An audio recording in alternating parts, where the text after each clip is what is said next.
दिल्ली के वसंत कुंज स्थित Shri Sharda institute of Indian management के चीफ स्वामी चिन्मयानंद सरस्वती और पार्थसारथी पर तथा छात्राओं ने यौन शोषण का आरोप लगाया। छात्राओं ने उस पर गंदी भाषा इस्तेमाल करने, अश्लील मैसेज करने, जबरन छूने के आरोप लगाए हैं।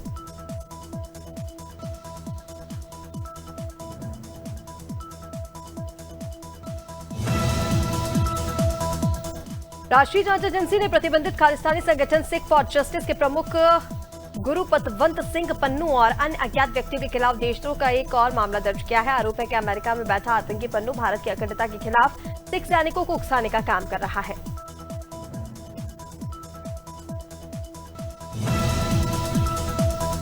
हिमाचल प्रदेश के चंबा में रामलीला का मंचन करते समय एक कलाकार की हार्ट अटैक से मौत हो गई। कलाकार मंच पर बनाए सिंहासन पर ही लुढ़क गया।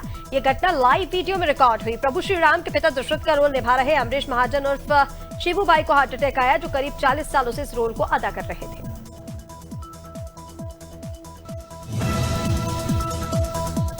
सुप्रीम कोर्ट ने सिविल जज भर्ती परीक्षा संबंधित मध्य प्रदेश हाईकोर्ट के एक फैसले पर मंगलवार को रोक लगा दी थी। सुप्रीम कोर्ट ने कहा कि सिविल जज जूनियर डिवीजन भर्ती 2022-23 की प्रक्रिया पूर्व के भर्ती नियमों के अनुसार की जाए। सुप्रीम कोर्ट ने मध्य प्रदेश उच्च न्यायालय की भर्ती प्रक्रिया के संबंध में स्पष्ट किया कि कट ऑफ अंक और पात्रता मानदंड अलग विषय है।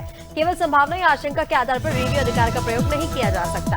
ऐतिहासिक नगरी चंदेरी में शारदीय नवरात्रि की धूम है। नगर और ग्रामीण इलाकों में माता की आकर्षक झांकियां सजाई गई हैं। चौक चौराहों और मोहल्लों में देवी पांडालों की रौनक देखते ही बन रही है। माता के भजन गूंज रहे हैं और सुबह शाम आरती हो रही है। 31 वर्षों से सज रही दिल्ली दरवाजा चौराहे की झांकी भी सभी का ध्यान अपनी ओर आकर्षित कर रही है। लक्ष्मी नारायण मंदिर डबरा में 1,11,111 हनुमान चालीसा पाठ का 5वां सफल आयोजन मंगलवार को पूरा हो चुका है। सुबह 7 बजे से बड़ी संख्या में समाज सेवी, युवा, महिलाएं और छात्र जुटे रहे। आयोजन 4 बजे पूर्ण हुआ। आयोजक मुकेश बंटी गौतम ने शहरवासियों और पूर्व मंत्री डॉक्टर मिश्रा का आभार जताया। तो वहीं संतों ने पहुंचकर आयोजकों को आशीर्वाद दिया और शुभकामनाएं दी। राजधानी दिल्ली के द्वारका में बाल उत्सव रामलीला समिति ने भोजपुरी रामलीला का आयोजन किया। मुख्य अतिथि सांसद मनोज तिवारी ने स्कूली बच्चों का उत्साह बढ़ाया। उन्होंने कहा कि समिति बच्चों को बड़ा मंच दे रही है, साथ ही भोजपुरी भाषा को भी बढ़ावा मिल रहा है। मनोज तिवारी ने पीएम मोदी द्वारा जीएसटी में राहत को भी बचत उत्सव का हिस्सा बताया।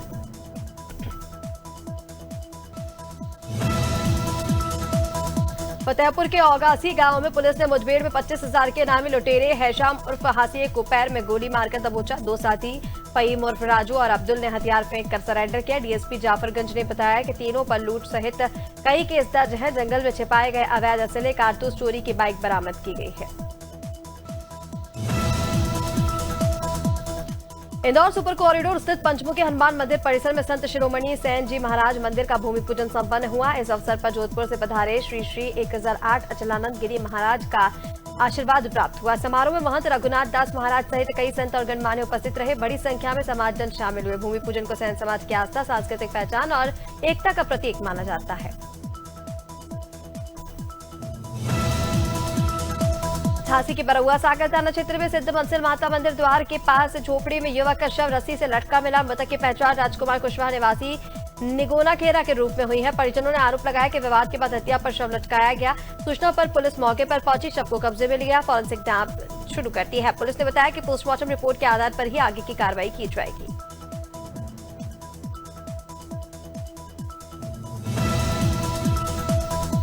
खबरदा के कुकदूर थाना क्षेत्र के ग्राम कामठी में दुर्गा स्थापना को लेकर हुए विवाद के बाद पुलिस के लाठीचार्ज से हंगामा मच गया। 32 महिलाओं सहित कई ग्रामीण घायल हुए। पंडरिया विधायक भावना बोहरा ने लाठीचार्ज को गलत बताया और आरोपियों पर कार्रवाई की मांग की। तो ग्रामीणों ने पुलिस पर कार्रवाई की मांग करते हुए ज्ञापन सौंपा और कलेक्टर से मुलाकात की। फिलहाल गाँव में शांति है। एहतियातन पुलिस बल तैनात किया गया है। लखनऊ नगर वन में प्रधानमंत्री सेवा पर्व सप्ताह के तहत वन विभाग द्वारा पौधारोपण कार्यक्रम आयोजित किया गया। सांसद फग्गन सिंह कुलस्ते, भाजपा जिला अध्यक्ष मीना बिसेन, मंडल अध्यक्ष अजेंद्र कुमार गोल्हानी और जनप्रतिनिधियों ने पौधे लगाए। कदम संस्था के बीज रोपण प्रभारी GR गोल्हानी, सह प्रभारी रविंद्र गोल्हानी सहित सदस्य बड़ी संख्या में मौजूद रहे। वृंदावन कोतवाली क्षेत्र के जगन्नाथ घाट परिक्रमा मार्ग पर तेज रफ्तार मैजिक वाहन ने बाइक सवार जीजा साले को टक्कर मार दी। हादसे में जीजा राजकुमार को मामूली चोटें आई, जबकि साला चंद्रपाल गंभीर रूप से घायल हुआ। उसे रामकृष्ण मिशन अस्पताल ले जाया गया, जहां इलाज के दौरान उसकी मौत होना बताया जा रहा है। घटना के बाद परिजनों में कोहराम है। मैजिक वाहन उज्जवल ब्रज योजना के तहत कूड़ा उठाने का काम करता है। पुलिस ने शव को पोस्टमार्टम भेजकर जांच शुरू की। प्रतापगढ़ के कोतवाली देहात क्षेत्र के सिटी नगर पंचायत में ग्रामीणों ने संदिग्ध युवक को चोरी की आशंका पर पकड़कर लगातार चोरी की वारदातों से परेशान ग्रामीण पहरा दे रहे थे। संदिग्धों को देख ग्रामीणों ने दौड़ाकर पकड़ा, लाठी डंडों से जमकर पीट दिया। इस घटना का वीडियो वायरल हुआ है। मामला गांव में चर्चा का विषय बन चुका है। रैटी क्षेत्र में भैरुंदा पुलिस ने अवैध शराब परिवहन कर रहे 2 4 पहिया वाहन जब्त किए। कार्रवाई में कुल 14 पेटी 124 लीटर देशी विदेशी शराब बरामद हुई है, जिसकी कीमत 77,000 रुपए आंकी गई है। साथ ही 2 गाड़ियां भी जब्त की गई, जिनकी कीमत 6,50,000 बताई गई। एक आरोपी संतोष राजपूत को हिरासत में लिया गया, जबकि एक मामला अज्ञात आरोपी पर दर्ज किया गया। पुलिस टीम की तत्परता से ये कार्रवाई हुई। संत कबीरनगर के पचखौली वार्ड में कार सवार अज्ञात बदमाशों ने 13 वर्षीय छात्र का दिन दहाड़े अपहरण कर लिया। सूचना पाकर पुलिस तुरंत घेराबंदी की और औद्योगिक क्षेत्र के पास छात्र को छुड़वाया गया। मासूम सुरक्षित पुलिस के संरक्षण में आया। घटना के बाद इलाके में दहशत का माहौल रहा, तो वहीं पुलिस अधीक्षक संदीप कुमार मीना ने मौके पर पहुंचकर जांच शुरू की और अपहरणकर्ताओं की शीघ्र गिरफ्तारी का आश्वासन दिया है। संत कबीरनगर के सीएमओ कार्यालय में अल्ट्रासाउंड पंजीकरण के दौरान एक महिला डॉक्टर के नाम पर फर्जी व्यक्ति पहुंच गए। सीएमओ डॉक्टर रामानुज कनौजिया की सतर्कता से मामला सामने आया और फर्जी डॉक्टरों का गिरोह पकड़ में आया। पूछताछ में खुलासा हुआ है कि सेवानिवृत्त प्रयोगशाला सहायक अयोध्या प्रसाद ने फर्जी डॉक्टर को कार्यालय भेजा था। फर्जीवाड़ा रोकते हुए सीएमओ ने आरोपियों को पुलिस के हवाले किया और तहरीर देकर जांच शुरू कर दी। शहडोल जिले के ब्यौहारी मऊ टोल प्लाजा में नगर परिषद अध्यक्ष श्री कृष्ण गुप्ता राजन का वीडियो सोशल मीडिया पर वायरल हुआ। वीडियो में टोल कर्मचारियों से विवाद और गाली गलौज दिखाई गई। अध्यक्ष ने बताया कि वीडियो आधी अधूरी एडिट की गई है और कर्मचारियों की अभद्रता नहीं दिखाई गई। उन्होंने कहा कि ट्रक चालकों से टोल जबरन वसूला जाता है, जबकि छूट मिलनी चाहिए। ट्रक एसोसिएशन ने पहले ही कलेक्टर और एसपी को ज्ञापन देकर शिकायत दर्ज कराई थी।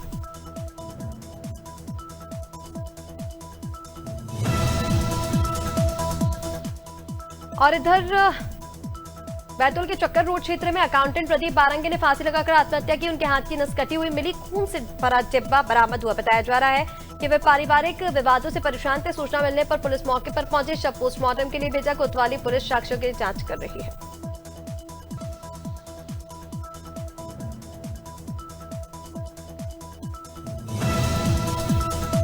खबर सिंगरौली से, जहां डॉक्टर ओम प्रकाश की कविता संग्रह सिंगरौली विदा होती बेटियां में बेटियों की विदाई के बहाने जीवन की सच्चाइयां संवेदनात्मक रूप से सामने आती है। लीलाधर मंडलोई ने इसे प्रेम और इंसानियत की धड़कन बताया। कविताओं में स्त्री जीवन की पीड़ा, युवा अवस्थापन, सामाजिक विघटन और विचारों के संघर्ष की अभिव्यक्ति है। ये संग्रह समय के साक्ष्य और संवेदना का दस्तावेज है। छत्तीसगढ़ में मानसून विदाई की ओर बढ़ रहा है, लेकिन आते जाते भी बारिश का दौर जारी है। रायपुर और कई जिलों में हल्की से मध्यम बारिश की संभावना जताई गई। मौसम विभाग ने चेतावनी जारी की। आसमान में बादल छाए रहेंगे, कहीं कहीं बिजली गिरने की आशंका है।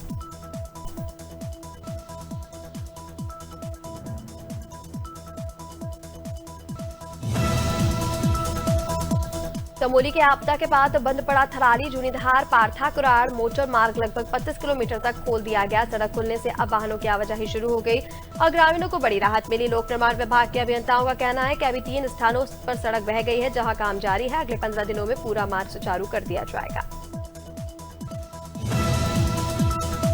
रुद्रपुर महाविद्यालय के चुनाव में अध्यक्ष पद के उम्मीदवार नागेंद्र गंगवार के समर्थक पर फायरिंग की घटना हुई। आरोप है कि विरोधी उम्मीदवार अजत सिंह बिष्ट के समर्थक ब्लैक कार से आए और चुनावी फ्लैक्सी लगे होने के बाद राजेंद्र पर गोली चला दी। रवि दिवाकर बीच बचाव करने का प्रयास करने लगे, लेकिन हमलावर नहीं रुके।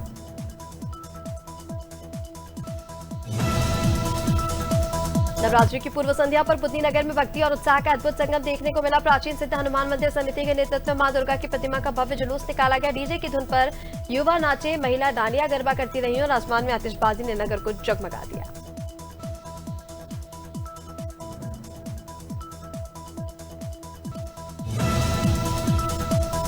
गोरखपुर के रामगढ़ताल थाना क्षेत्र में बदमाशों ने बीएससी छात्र अमन मौर्य पर 7 राउंड गोलियां चलाकर हमला किया। गोली लगने से युवक की हालत नाजुक बनी हुई है और उसे अस्पताल में भर्ती कराया गया। घटना के पीछे पिछले सप्ताह गौ तस्करों द्वारा हुई हिंसा का संदर्भ सामने आया है। मुख्यमंत्री योगी आदित्यनाथ के शहर में मौजूदगी के बावजूद बदमाश बेखौफ नजर आए। अलीगढ़ के थाना अकबराबाद क्षेत्र में गोपी ओवरब्रिज पर भीषण हादसा हुआ। सिकंदर राव से आ रही कार ने डिवाइडर पार कर कैंटर से टक्कर मार दी। दोनों वाहनों में आग लग गई। कार सवार 4 लोगों की जलकर मौत हो गई। एक गंभीर घायल भी हुआ है, जिसे अस्पताल भेजा गया। कैंटर चालक की भी मौके पर मौत हो गई। पुलिस और फायर विभाग ने आग बुझाई, शवों को पोस्टमार्टम के लिए भेजा। क्षेत्र में शांति है, यातायात सुचारू बताया जा रहा है।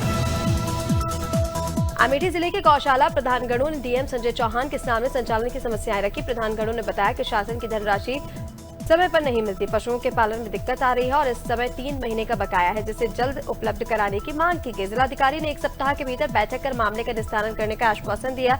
तभी प्रधानगणों ने कहा कि जल्द समाधान हुआ तो गौशालाओं की स्थिति में सुधार होगा। अमरोहा जिले की नौगांव सादात पुलिस ने रोजगार सेवक राजकुमार की हत्या का पर्दाफाश किया। 3 आरोपी गिरफ्तार हुए हैं। घटना में उपयोग की गई बोलेरो और बाइक भी बरामद की गई। 30 अगस्त को यह हत्या सड़क हादसे की शक्ल में की गई थी। सीसीटीवी और सर्विलांस से पुलिस ने राज खोला। पूछताछ में प्रधानी चुनाव रंजिश सामने आई है। एसपी और अधिकारियों के निर्देशन में पकड़े गए आरोपियों ने जुर्म कबूल लिया है। हत्या की पूरी कहानी उजागर कर दी गई है। बेरसिया तहसील क्षेत्र में जनसुनवाई हुई, जहां पर एसडीएम आशुतोष शर्मा ने कुल 19 आवेदन सुने। 5 का मौके पर निस्तारण किया, शेष को संबंधित विभागों को भेजा। कार्यक्रम में नगर पालिका की कार्यप्रणाली को लेकर भी गंभीर सवाल उठे। मुख्य द्वार के सामने कचरे की समस्या से लोग परेशान है। रामलीला के दौरान दुर्गंध और गंदगी से नाराजगी बढ़ गई है और इस बार एसडीएम ने सीएमओ को फोन कर सफाई व्यवस्था दुरुस्त करने के निर्देश दिए हैं।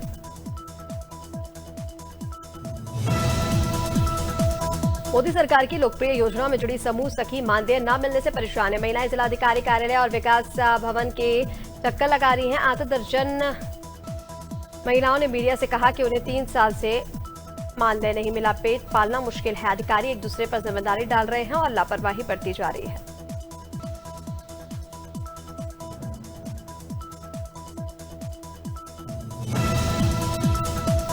मिर्जापुर की विंध्याचल धाम में नवरात्र के तीसरे दिन मां विंध्यवासिनी के चंद्रघंटा रूप की पूजा की गई। 10 भुजाओं वाली मां सिंह पर सवार होकर भक्तों के कष्ट हरती हैं। घंटे की ध्वनि से साधकों का मणिपूरक चक्र जागृत होता है। विंध्य और गंगा संगम तट पर मां के दर्शन से मिलती है शांति और पूर्ण होती है मनोकामनाएं। भोग में अर्पित अनार और पीठा किया जाता है। कोरबा में आईसीसीआर कर्मचारियों ने बोनस की मांग को लेकर गेवरा क्षेत्रीय कार्यालय को सामने गेट मीटिंग की। संयुक्त ट्रेड यूनियन ने कोल इंडिया को चेतावनी दी कि नवरात्रि से पहले अगर बोनस नहीं मिला तो कोयला उत्पादन अनिश्चित काल के लिए बंद कर दिया जाएगा। संगठन ने समय पर भुगतान की मांग करते हुए आंदोलन तेज करने का ऐलान किया।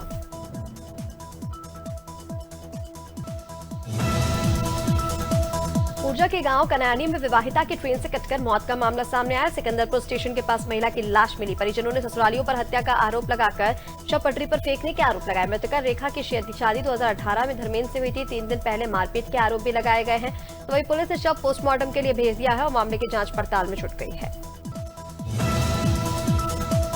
इधर बस्ती में चना खाने से कई बच्चों की तबीयत बिगड़ गई तो एसडीएम प्रतिपाल सिंह चौहान ने संज्ञान लिया। मामले की गंभीरता को देखते हुए जांच टीम गांव पहुंची। बताया जा रहा है कि दुर्गा मां के पंडाल के पास दुकान से बच्चे मुफ्त में चना खा रहे थे, जिससे आधा दर्जन से ज्यादा बच्चे बीमार हुए। जहां कुछ को उल्टी हुई, कुछ को पेट दर्द की शिकायत हो गई। जिनमें से 2 की हालत गंभीर होने पर उन्हें मेडिकल कॉलेज कैली रेफर किया गया। फिलहाल मामले की जांच पड़ताल जारी है।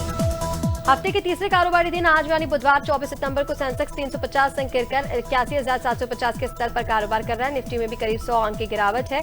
ये 25,080 के स्तर पर है। सेंसेक्स के 30 में से 25 शेयरों में गिरावट देखी गई।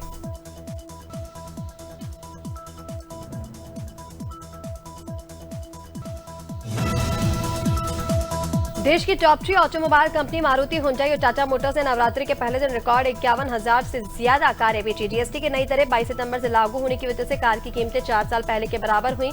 इसके अलावा कंपनियां 10% से ज्यादा फेस्टिव डिस्काउंट भी दे रही है। कारें सस्ती होने के बाद कंपनियों ने रिकॉर्ड बिक्री दर्ज की है। भारतीय शेयर मार्केट में दिवाली के मौके पर मुहूर्त ट्रेडिंग की परंपरा है। वैसे तो स्टॉक एक्सचेंज में इस दिन छुट्टी होती है, लेकिन छुट्टी के दिन भी इसे विशेष तौर पर शाम के समय सिर्फ 1 घंटे के लिए खोला जाता है, जिसे मुहूर्त ट्रेडिंग कहते हैं। हालांकि इस बार मुहूर्त ट्रेडिंग 21 अक्टूबर को शाम की जगह दोपहर में होगी।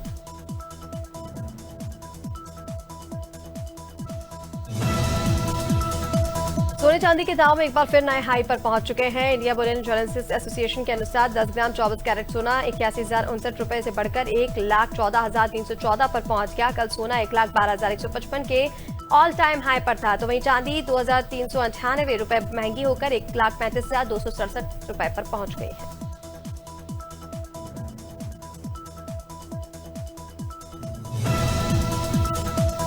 मुंबई के बल्लेबाज श्रेयस अय्यर ने भारतीय क्रिकेट बोर्ड और मुख्य चयनकर्ता अजीत अगरकर को सूचित किया कि वो अब लाल गेंद क्रिकेट यानी टेस्ट और प्रथम श्रेणी क्रिकेट के ब्रेक लेना चाहते हैं।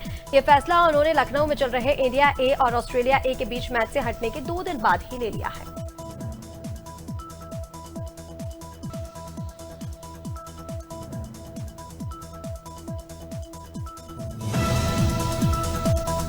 यूएसए क्रिकेट को नियम तोड़ने की वजह से आईसीसी यानी कि इंटरनेशनल क्रिकेट ने निलंबित कर दिया है। इसका मतलब है कि यूएसएसी अब आईसीसी पर पूर्ण सदस्यता के अधिकारों का उपयोग नहीं कर पाएगा, लेकिन अमेरिका की क्रिकेट टीमें आईसीसी के टूर्नामेंट और 2028 ओलंपिक की तैयारियों में हिस्सा ले सकेंगी।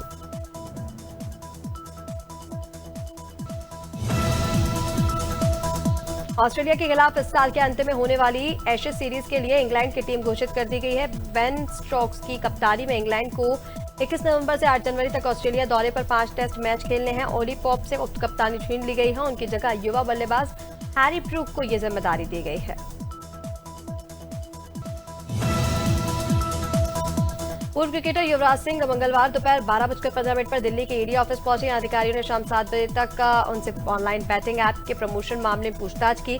कुछ दिन पहले युवराज सिंह को जांच एजेंसी ने दिल्ली स्थित दफ्तर में पेश होने के लिए समन भेजा था। युवराज सिंह के अलावा एक्ट्रेस अन्वेषी जैन से भी पूछताछ की गई है। नई दिल्ली के विज्ञान भवन में मंगलवार को 71वें नेशनल फिल्म अवार्ड दिए गए। शाहरुख खान, विक्रांत मैसी को बेस्ट एक्टर और यानी रानी मुखर्जी को बेस्ट एक्ट्रेसेस का अवार्ड मिला। मलयाली एक्टर मोहनलाल को फिल्म जगत में उनके योगदान के लिए हिंदी सिनेमा के सबसे गौरवपूर्ण दादा साहेब फाल्के अवार्ड से सम्मानित किया गया। राष्ट्रपति द्रौपदी मुर्मू ने उन्हें शॉल पहनाई और गोल्डन लोटस अवार्ड दिया। मलाइका अरोड़ा और अर्जुन कपूर एक दूसरे को डेट कर चुके हैं। हालांकि अब दोनों का एक ब्रेकअप हो चुका है। इस बीच एक वीडियो सामने आया जिसमें मलाइका अपने एक्स बॉयफ्रेंड अर्जुन कपूर को गले लगाते नजर आ रही हैं। यह वीडियो सोशल मीडिया पर वायरल हो रहा है। यूजर्स भी इस पर कमेंट कर रहे हैं।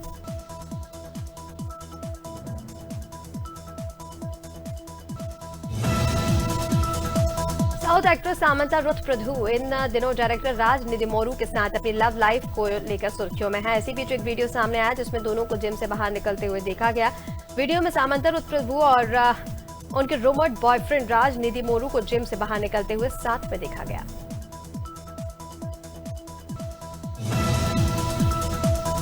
कर्नाटक के हाईकोर्ट ने मंगलवार को सरकार के उस फैसले पर अंतिम रोक लगा दी है जिसमें सभी सिनेमा हॉल और मल्टीप्लेक्स में टिकट की कीमत 200 रुपए से ज्यादा नहीं हो सकती। दरअसल कर्नाटक सरकार ने हाल ही में कर्नाटक सिनेमा कानून बनाया था। इसके तहत मल्टीप्लेक्स समेत राज्य के सभी सिनेमाघरों में सभी भाषाओं की फिल्मों के टिकट की अधिकतम कीमत टैक्स छोड़कर 200 रुपए तय की गई थी। मध्य प्रदेश में अब तक 44 इंच बारिश हो चुकी है जो सामान्य से 19% ज्यादा है। गुना और रायसेन ऐसे जिले हैं जहां 61 इंच से अधिक पानी गिर चुका है। मौसम विभाग के अनुसार सितंबर के आखिरी दिनों में भी तेज बारिश होगी। बुधवार के लिए 3 जिले सिवनी, मंडला और बालाघाट में अलर्ट जारी किया गया।